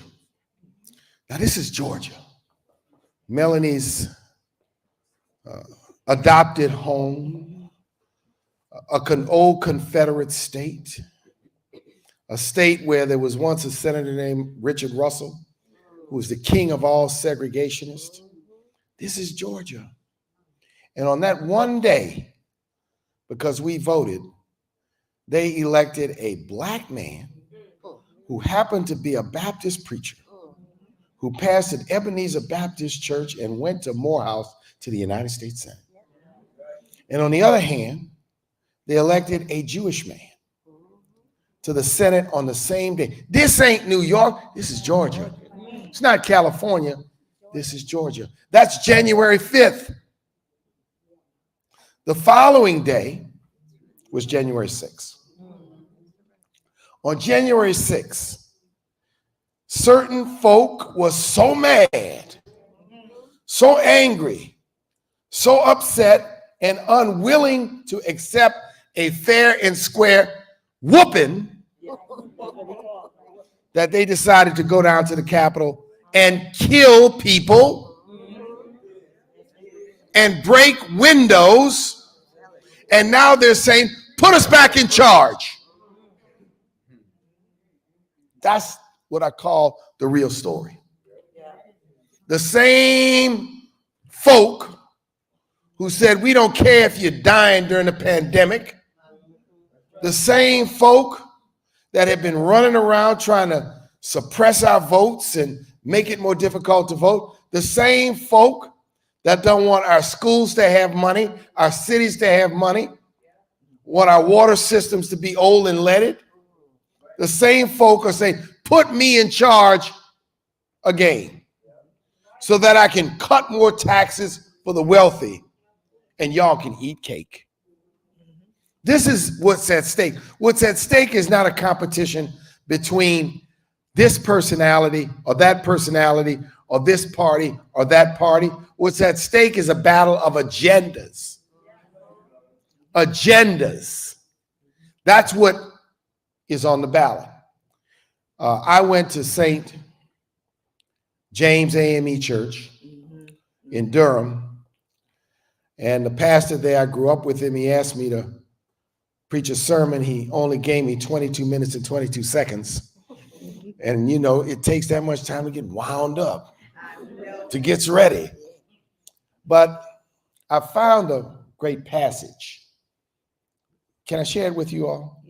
In the book of Matthew, chapter 16. And it was about amnesia. And the story was that the disciples were fighting because they'd gone out and they didn't have enough bread. And they were in a panic and in a fret. And then, permit me, Jesus came in and said, don't you remember? I fed 5,000 people with 5 loaves of bread. Don't you remember? We fed 4,000 with 7 loaves of bread. So now, sometimes when I talk to people in this election, and I'm not going to make light of the fact that there's inflation in the economy, I said on January 5th, 2021, 25 million people were out of work. The black unemployment rate was at 15%. And while we're not in a perfect situation, and there are a lot of problems, because we voted, we're better off today than we were on January 5th. So we can't have amnesia and forget where we were 2 years ago. 4,500 people were dying every day as a result of COVID. Our children couldn't go to school, and many didn't have a broadband connection, didn't have a computer, couldn't connect virtually. That's 2 years ago. Now our children are back in school. Yes, we've lost ground. We cannot have amnesia, because sometimes you listen to these, they call them talking heads, I call them pencil pushers, that are on TV talking, and you know, they sound so smart and so intelligent and and sometimes I'm saying, you as dumb as a damn, what y'all call them, dumb as a doorknob, as a bag of rocks. Down in Louisiana says, you dumb as a bag of oyster shells. But the point I'm saying, and I want to just close out, we know what we have to do. We have to talk to each other. But we can't forget, and I think it's important when people say, and I encounter this, I'm not going to vote because I'm frustrated. I'm not going to vote because I'm angry.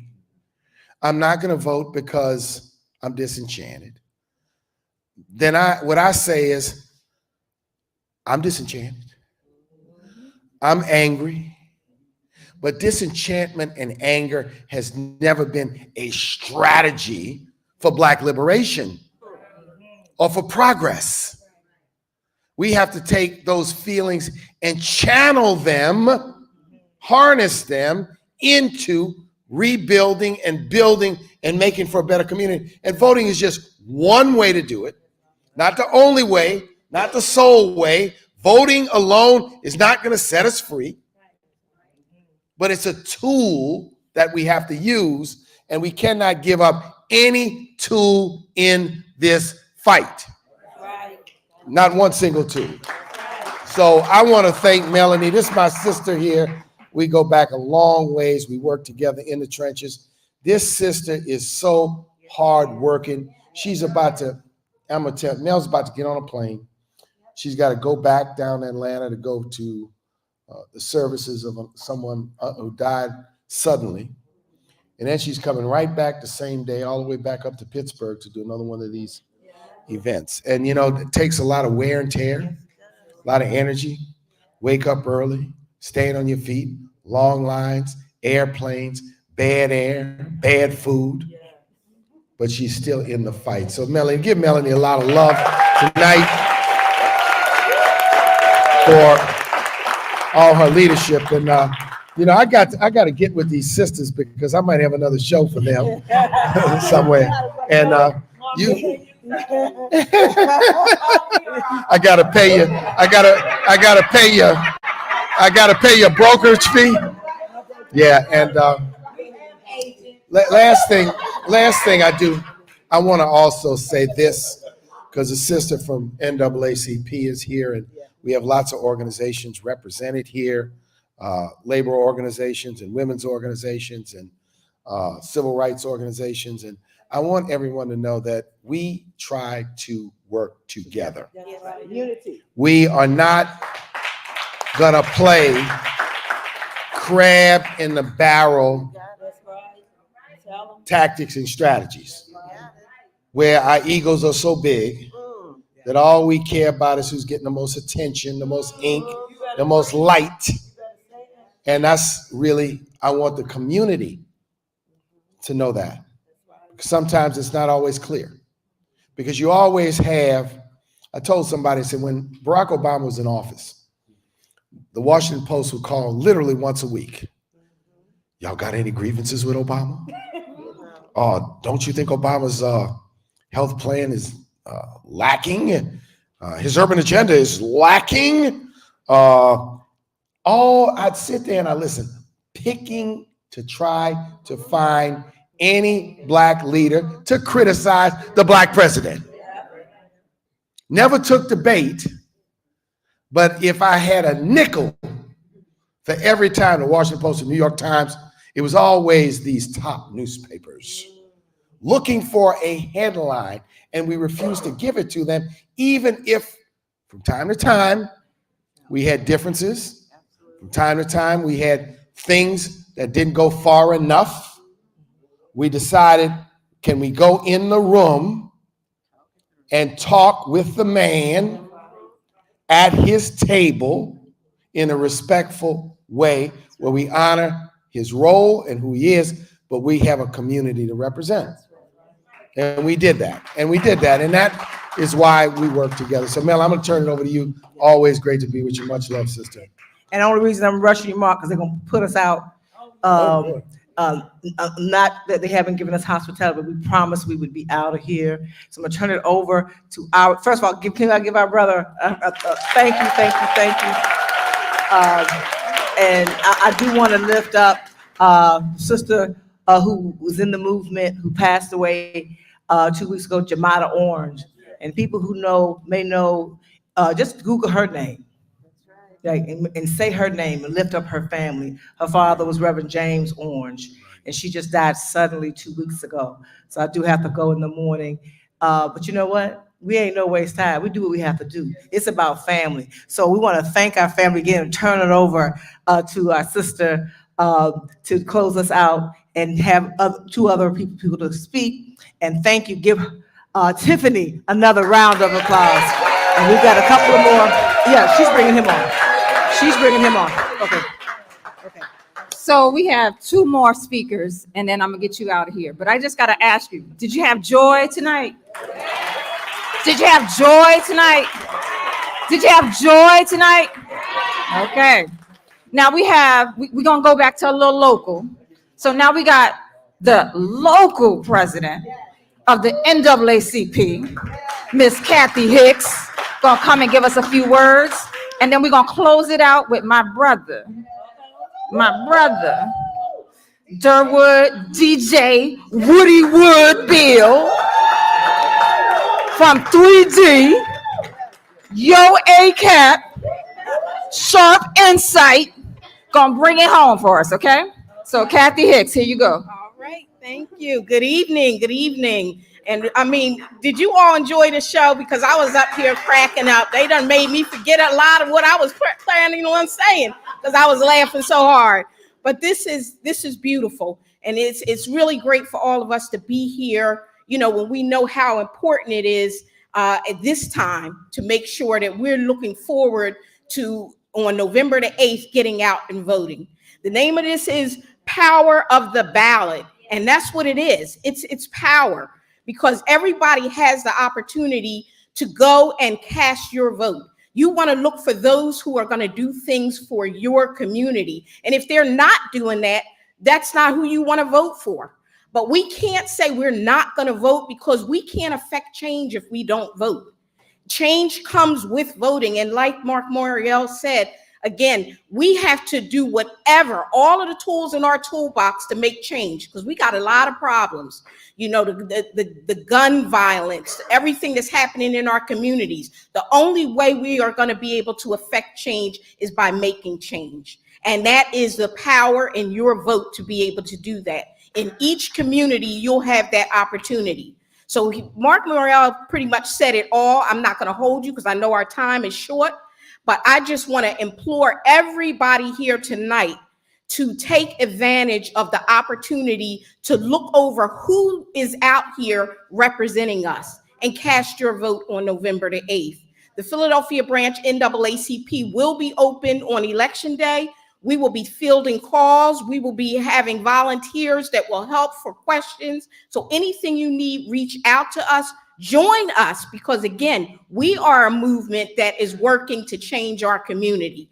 Be the change that your community needs. Get out and vote and be a part of the NAACP. Thank you. Now we're going to bring Woody Wood to the stage. Billy! Psych. Psych, let me stop, y'all. Listen, I want to thank everybody for coming out.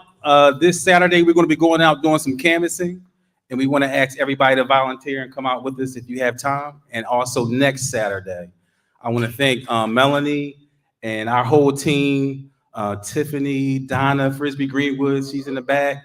Everybody from Sharp Insight, Yo Cat, and all of y'all. I really appreciate y'all. And let's remember to fight the power. All right? And let's get out there and vote. We want to thank you guys for coming out tonight. Enjoy your night.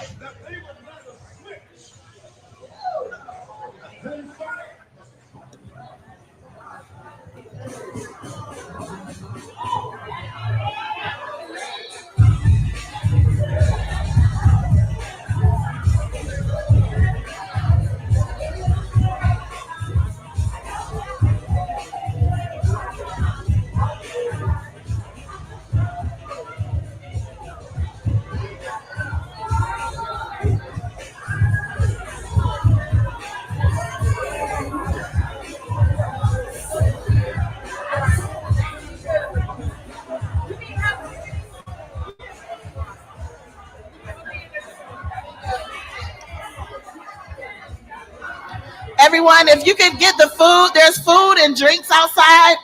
Please take the refreshments home with you, please. Please take the refreshments outside. Please take those home with you. Thank you. Are you good? Did you need to do another picture on stage? No, you good. Okay.